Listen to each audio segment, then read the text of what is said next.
The racing game, Buggy Boy, was originally developed as an arcade game by Tatsumi. In the USA, it was sold under the name Speed Buggy by Data East. Tires, chassis! Speed Buggy! That's me. Spread across 5 courses, with each consisting of several lengthy checkpoints, you were required to do little more than race to the finish line as quickly as possible, with background graphics ranging from desert to Arctic. And while there wasn't any difference in the handling, the beauty of this game back in the day was the fact that there was also no annoying multi-load. Bonus! Here's the catch though. You only had a limited amount of time to complete each checkpoint, and considering the number of hazards on each track, this was far from easy. There I was, burning rubber around this big banked bend, when all of a sudden, what do I see? A great rock in the road in front of me. Hello, I thought to myself, I'm in for a bit of an accident here. But no, just in front of the rock there's a well-placed tree trunk, so it's up and over the great granite lump and safely down on the road again. Tree logs, boulders, water hazards, these were just a few of the obstacles to get in your buggy's way, and it took real skill and ingenuity to complete some of the later courses. Fortunately, by passing through certain gates, it was possible to increase your time by a small increment, while other gates awarded you with extra points. The devilishly designed tracks, however, meant that only the more skilled or bravest players would attempt to collect everything, while the balanced difficulty curve meant you were always returning for one more go.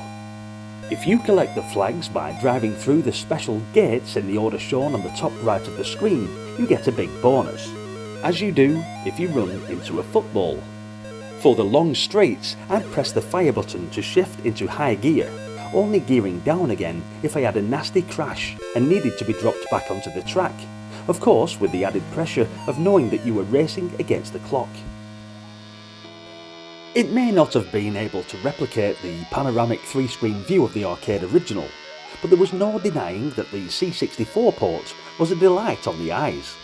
Bold, bright and chunky, and running at the sort of speed that had Spectrum owners looking on in envy. Lovely. Commodore 64 Buggy Boy was an impressive beast that proved there was plenty of life in Commodore's beige box. However, while game variety is a little lacking by comparison to modern driving games, this is still definitely worth playing and super addictive. The temptation to go after all the point bonuses adds a great deal to the standard racing action, while the overall presentation of the game is great.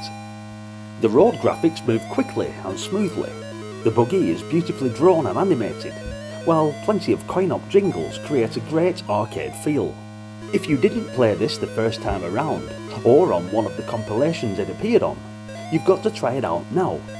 An all-time classic C64 coin-op conversion which shouldn't be missed.